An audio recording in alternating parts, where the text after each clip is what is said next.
Hey, it's Randy Miles, and I am talking to Mansa Musa. That means it is Take Control Tuesday. Mansa's from MoneySmartLife.org. And last week, Mansa, we started a new series, and it is the COVID-19 Pandemic Financial Experience Scale. So we're going to get into the meat of it beginning today. Yeah, absolutely. We're going to go over the first one today. I encourage people to go to the website at MoneySmartLife.org to look at the whole series. But today we're going to talk about one of the three benchmarks that's on the COVID-19 pandemic financial experience scale. And that's the first one, and that's surviving mode. This is defined by the fact the crisis caught you unprepared, you have limited resources, and a fragile safety net.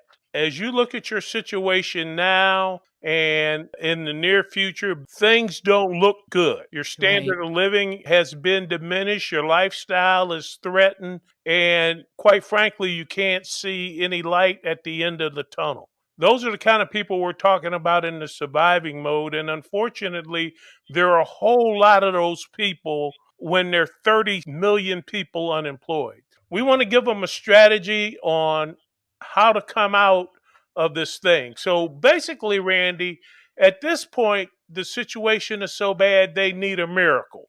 So Mm, we're right here on Christian radio, so let's tell people how they can activate the power of God in their financial life on purpose. So geez. here are the things you can do. Number one, become a hardcore, no turning back tither of your gross income. Okay. Now, here's one of the things that I know. You don't have to be a tither to be blessed by God, but I've never seen a tither that is not blessed by God. Yes. So take your choice. When you tithe, we're talking about desperate people right now. You activate a covenant with God, and it's a lot like app agreement. You know, when we download apps, you get those terms of service you have to accept. It's take it or leave it. Well, Hmm. God's the one that's offered the covenant if you tithe, but He's offered it to people that were not tithing previously. That's He good. asked them, "Did you rob me?" So the contract is available to people that have not previously tithed. He's offering them a fresh start. And his side of that contract is he said he would provide for you.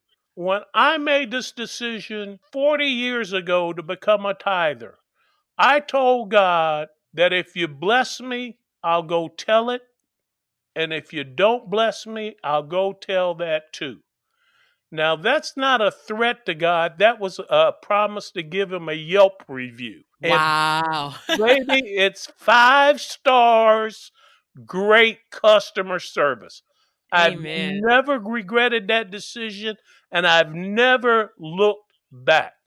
I've Mm, been blessed. Now, let me tell you how I've been blessed right quick. Number one, things seem to last longer. Appliances, cars, clothes, these things seem to last longer, which means I get to keep my money longer. And the longer I get to keep my money, the better. Number two, my money wisdom increased. Listen, when you go to tithing your gross income out of your net pay, and mhm, you're already behind on everything, hmm. that experience gives you wisdom. Yes, it does. Number three, as I look back, opportunities for income were always available to me. Now, the opportunities were based on the economy and my ability to see the opportunity, but they were always there. The tithe was an anchor to my faith. It kept me consistent. And Mm, listen, I've always had my daily bread and my needs met. mm. And my wants haven't been satisfied all the time, but they sure have been most of the time. Wow. So, once again, we're talking about how to activate the power of God in your life on purpose. The next thing you want to do is organize your financial records. Every miracle of provision in the Bible required order. Jesus had the people sit down before the fishes and loaves came. Elijah told the widow what to do in order to receive daily so that the Mhm. meal didn't quit. Mhm. So organize yourself in your financial records.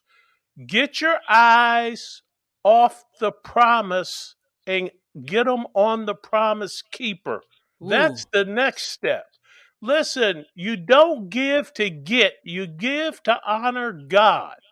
That's okay. important. And the last one is be wary of those who preach to your desperation and not to your faith. Jesus. There's prosperity preachers and famine feeders out here that will make compelling appeals to you to get your money. You give to honor God. And remember that his provision is daily. So, once again, we encourage people to go to the website, MoneySmartLife.org, or any of our network stations, TakeControlTuesday.com. Check us out on Facebook and YouTube and read the whole blog post. My goodness, that's some preaching right there. And I'm telling you, go to any of those networks and revisit that again and again if you need to. Manta, thank you so much. Thank you.